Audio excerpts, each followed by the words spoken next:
Okay, Murder in Little Piddling is done.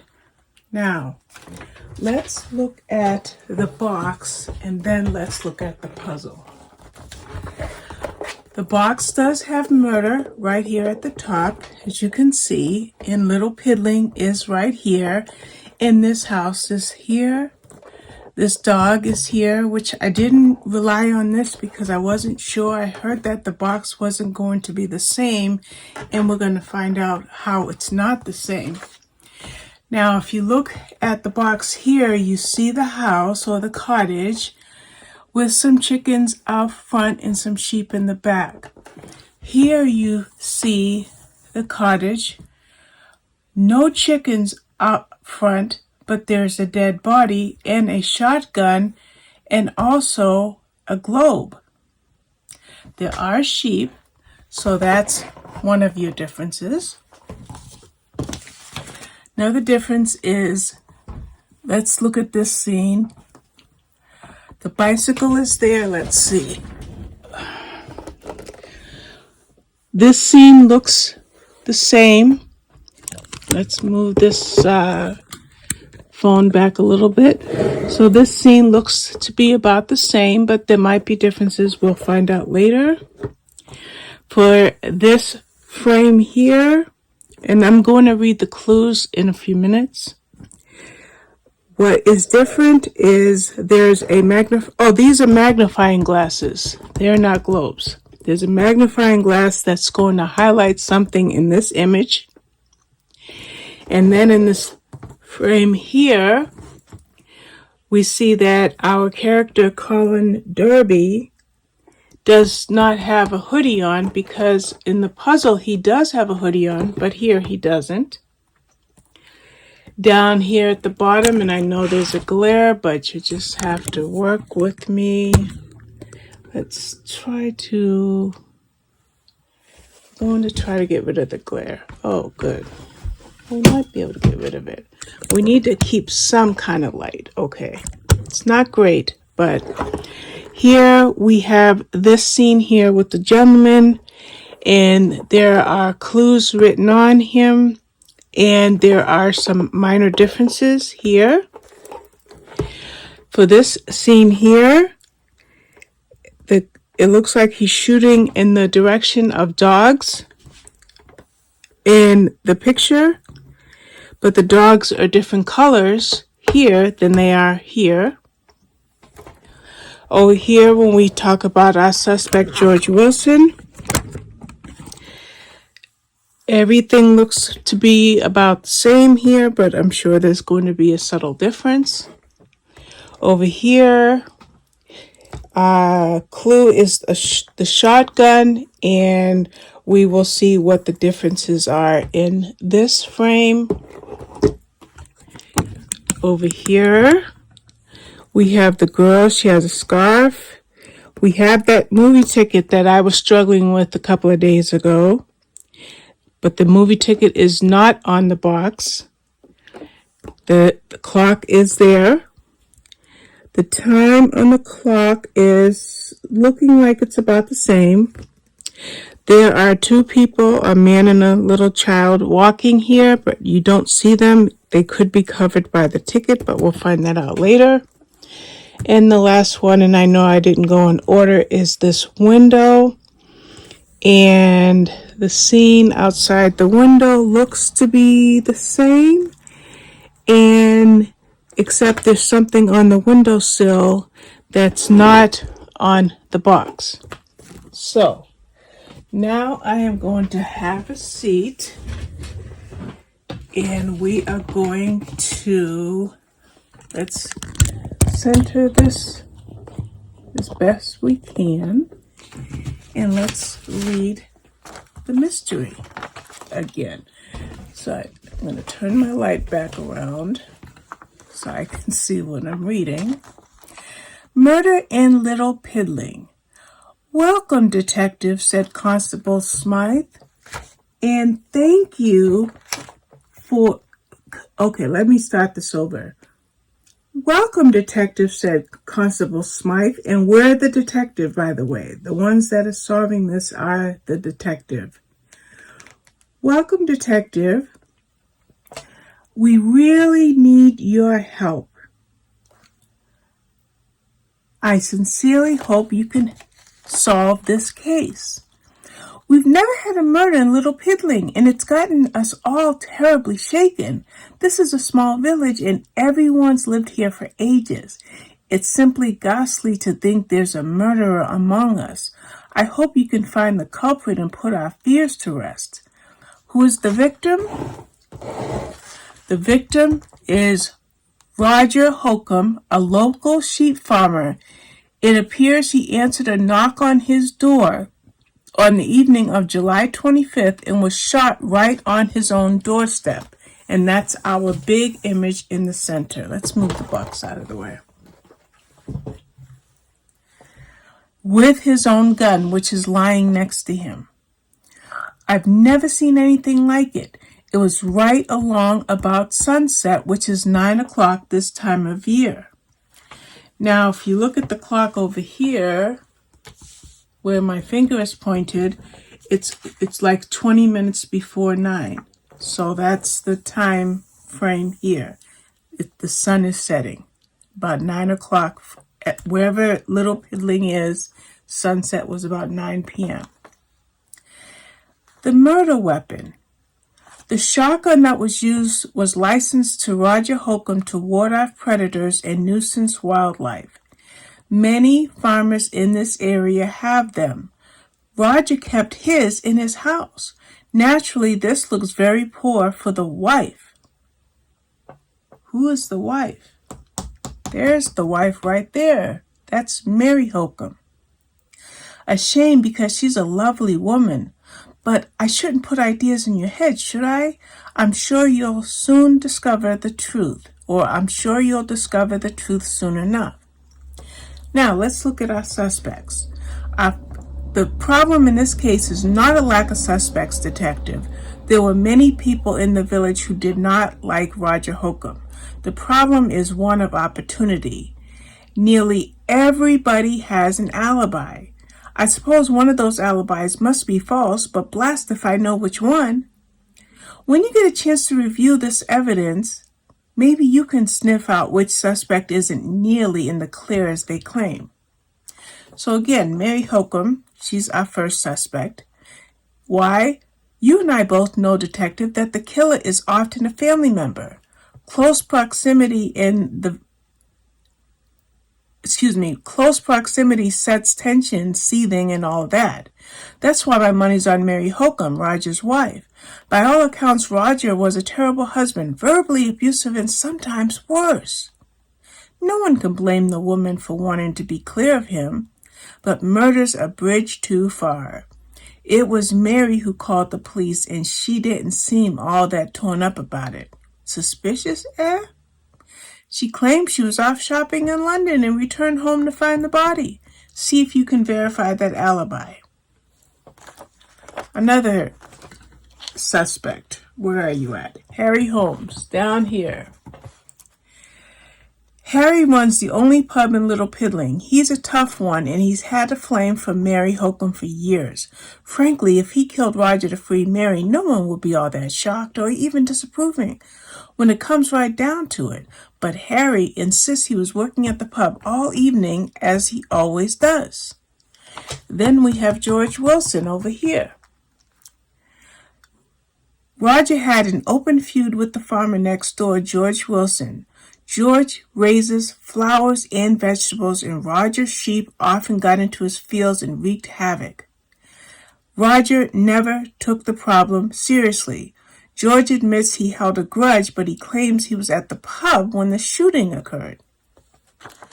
Another suspect is Colin Derby, a local lad. Always been a bit of a troublemaker, has Colin. And he disliked Roger ever since Roger accidentally shot Colin's dog. And if you see here, Roger Holcomb is pointing a gun at a dog chasing his sheep. Okay, get back to that in a minute. Now, The dog had gotten into his pasture and Roger thought it was a fox, but that was a year ago. Not likely Colin would get all hot and bothered about it now, is it? And Colin's mom insists that Colin was in his room all night. Witnesses. I'm not sure where we're going to find them. Oh, I see. Let me stand up. We have an eyewitness. It says there's one good spot of luck in this mess. Mrs. Trevor, right here, she rides her bike past the sheep farm every Thursday night when she goes to the pub for dinner. She was riding home on the night of the murder when she passed the Holcomb farm and heard snatches of an argument. What she heard makes no sense to me. See if you can make heads or tails of it. And she's going to say what she heard. Well, that's about it. Make your rounds, talk to the villagers, and inspect the clues. I'm sure you find something we missed. There's a clever fellow. So, we have to work the puzzle, which is done. And then we have to do what? Look for changes from the box image to find clues and solve the case. So, why don't we do this? I'm going to read all the clues, and I'm going to post this video, and I'm going to give you maybe 2 days, a day or two, to see if you can solve it. And I might even, I don't know, I'll figure something out to kind of give you a leg up on solving it, and then we'll come back and solve it together. So let's read the clues. So I am going to pull this closer so that I can see while I read. Let's start with our eyewitness. Mrs. Trevor said, based on what I overheard, the killer must be George Wilson. He grows flowers. She heard, I know what you did to my daisies. So, somebody was arguing with George about his daisies. You see that clue? It's hard to see, but there it is. Now, there's another clue in the wood pile, and we've got a terrible glare, so we're going to move the light again. There we go. Wood pile. Now, the vicar says the afternoon of the murder, someone in a blue hoodie was mucking about my wood bin. I didn't see his face. So there is a magnifying glass on the wood bin. So if I grab the box, we see that the wood bin was intact, but it's not intact now, and so that is a clue.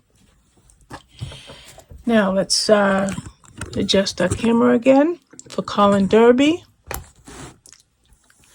He's one of our suspects. Now, here is probably the pub, or because it's talking about homemade pies, fine ale, sausage roll, fish and chips, cheese and onions. So there's a menu right here. What's important is Colin says, I was in my room when Roger was shot. Ask me, Mom. My window's been stuck for years. No way I could sneak out. So is it likely that Colin Derby could have killed our suspect, Roger? Now let's see. We're going to have to finagle this camera. Just give me a second. Oh, okay. There we go. So, Harry Holmes. He runs the pub. He said, I thought Roger was a right bastard, but I was here at the pub all night, and so was George Wilson. So Harry Holmes is alibying George Wilson. Okay? And he said he couldn't have shot Roger because he was at the pub. Okay? Now, here is where we see our victim lying dead with his shotgun there. A clue here says it looks like a piece of ivy came off the killer's boot.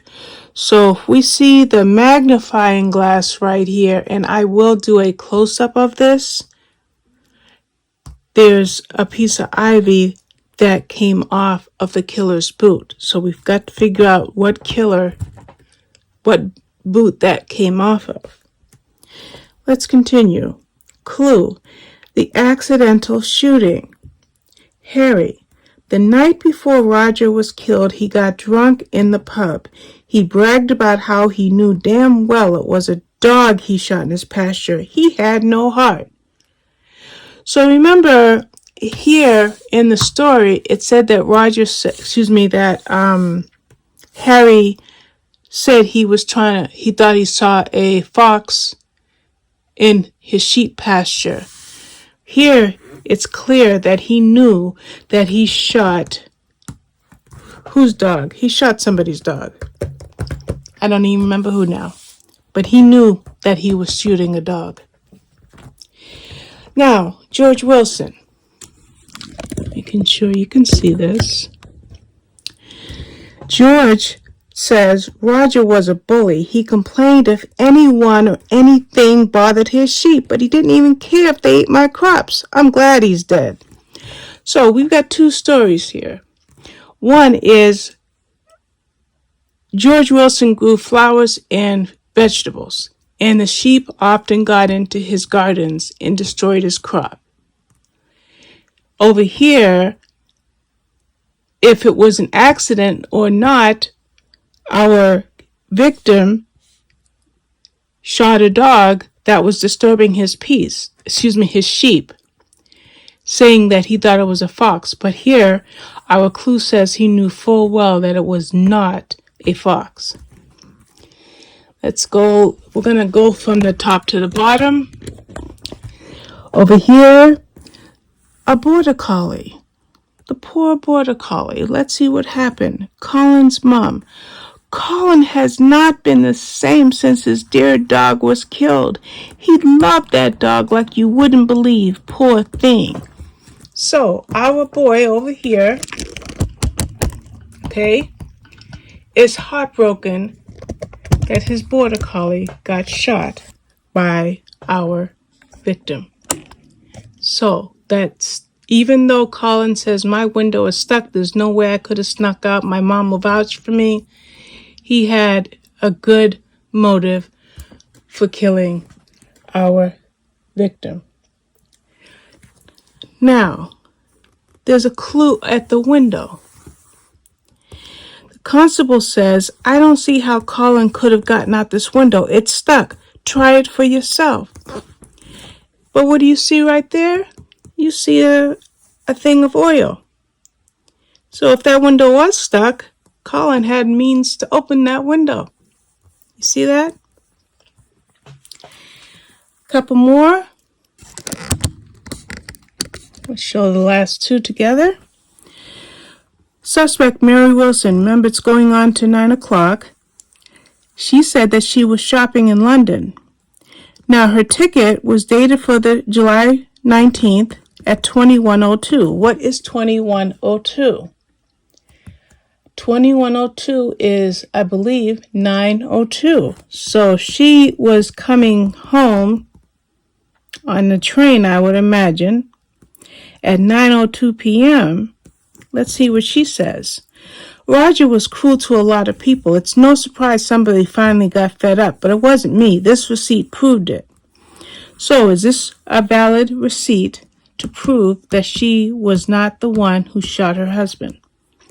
Our last clue, shotgun itself.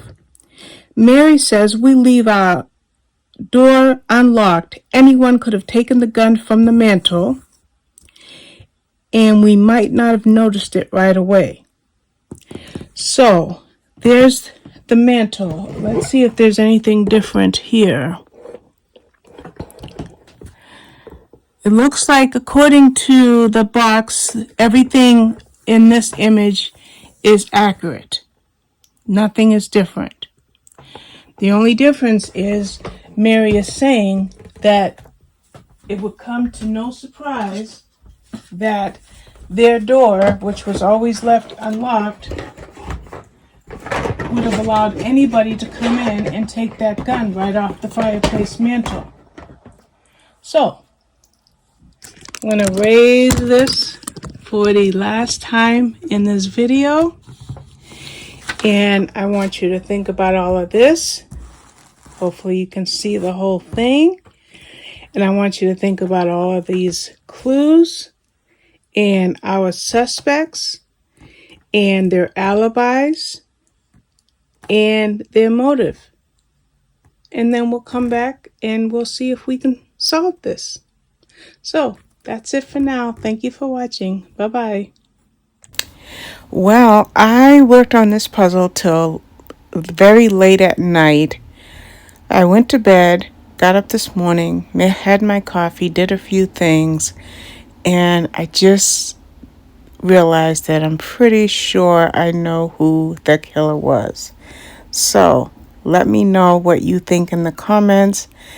And I am going to make my spoiler solve video before I upload this. So feel free to say in the comments who you think the killer was.